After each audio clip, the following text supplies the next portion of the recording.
Instagram stories, a couple of quick news stories, and then we're going to get into how I used Instagram over the weekend. Let's get into the news first. First, a large data breach happened.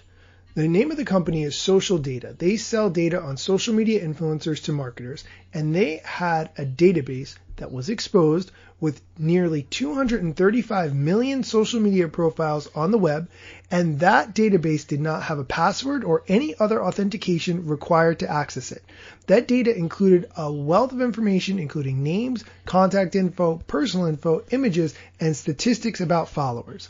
These profiles and this information were taken from publicly viewable social media pages on YouTube, TikTok, and Instagram.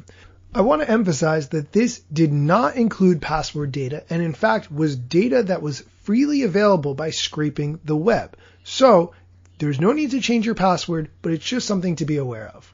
A Facebook company spokesperson, Stephanie Otway, told Comparitech in an email, quote, "Scraping people's information from Instagram is a clear violation of our policies. We revoked Deep Social's access to our platform in June 2018 and sent a legal notice prohibiting any further data collection." End quote.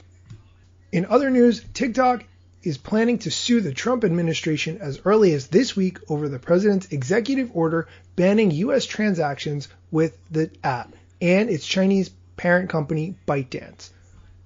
The TikTok spokesperson for this article is quoted as saying, "Even though we strongly disagree with the administration's concerns, for nearly a year we have sought to engage in good faith to provide a constructive solution. What we encountered instead was a lack of due process as the administration paid no attention to facts and tried to insert itself into negotiations between private businesses.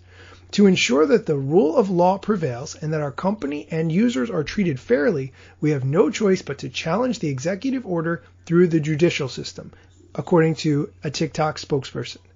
I'll be keeping you updated on that story as it progresses.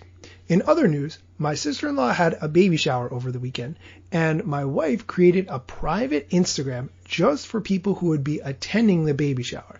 Now, this was not a real baby shower in the sense that things normally happen because of the coronavirus. It instead was a drive-by shower. And the plan was to use stories, Instagram Live, and other features of Instagram to keep everyone apprised of what was going on before, during, and after the drive-by shower. So even if people were not in our area or could not come due to quarantine, they could still participate in the event. This gave me some insight into what it's like to create an account strictly for an event. I've talked about that on this show before, and I actually had planned an event earlier in the year that I was going to be creating an Instagram for, but due to coronavirus, I wasn't able to have the event. However, this was a really, really great way to get some insights and test some things that I thought might work, some of which did and others which did not.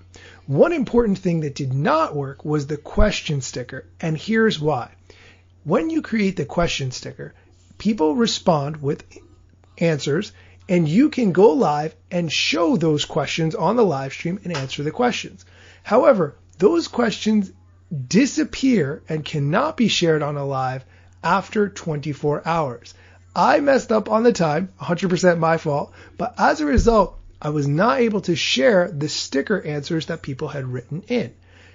I thought that they stayed because you can go into your analytics in your insights in Instagram and see people's answers on the question sticker for up to 2 weeks. So I thought you could also do that on the live, but no, it is within 24 hours. So if you're going to go live and share responses that people use to the question sticker, make sure that it is in fact within that 23.5-hour window period. Don't mess it up like me. That's it for today's show. Come back tomorrow for more Instagram insights, tips, tricks, and news.